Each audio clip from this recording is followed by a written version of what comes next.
امت کیوں گمراہ ہوئی؟ اس لیے کہ گمراہی سے بچنے کا جو نوشتہ تھا وہ آخر وقت میں لکھنے نہیں دیا رسول کو۔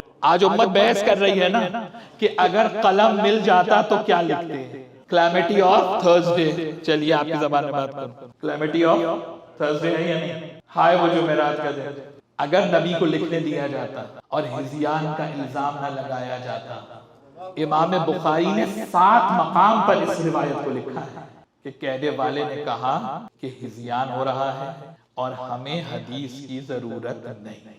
آپ یہ بھی کمال دیکھیں کہ اس وقت تک ایسے لوگوں نے اپنے اتنے حامی بنا لیے تھے کہ کہنے والا کہہ کے نکل گئے۔ رسول کے زمانے میں مولا علی کی اتنی اپوزیشن ہو چکی ہے، اہل بیت کی اتنی اپوزیشن ہو چکی ہے، کیوں؟ اس لیے کہ پہلے دن سے رسول بار بار بتا رہے ہیں، اپوزیشن ہونا بتا رہا ہے کہ یہ نئی بات نہیں ہونے جا رہی۔ توجہ ہے یا نہیں؟ اور نبی کو امت نے لکھنے نہیں دیا۔ اب کہا کہ اگر لکھنے دیتے تو نبی کیا لکھتے؟ نبی نے کیا کہا؟ لاؤ قلم لاؤ، کرتاس لاؤ، میں ایک نوشتہ لکھ دوں تاکہ تم گمراہی سے بچ جاؤ۔ توجہ ہے یا نہیں؟ یعنی نبی کی آخری وصیت امت نے نہیں لکھنے دی۔ تو اس کا معنی ہے نبی گمراہی سے بچنے کا فارمولہ دینا چاہتے تھے۔ تو آج اگر جاننا ہے کہ نبی کیا لکھنا چاہتے تھے تو جہاں گمراہی سے بچنے کی سند نظر آئے سمجھ لو نبی وہی لکھنا چاہتے تھے۔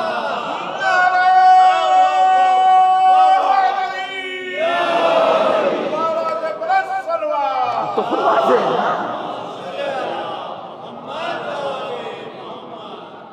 جہاں گمراہی سے بچنے کی سند دے رسول، اس کا معنی وہ وہی لکھنا چاہتے تھے اور بار بار بتا رہے تھے اہل بیتی کہ میں تم میں 2 چیزیں چھوڑ کے جا رہا ہوں، کتاب اللہ و اطرتی اہل بیت، اللہ کی کتاب اور میرے اہل اور میری اطرت۔ ما ان تمسکتم بہما لن تضلوا بعدی ابدا، اگر تم ان دونوں سے متمسک رہو گے تو کبھی گمراہ نہیں ہوگے۔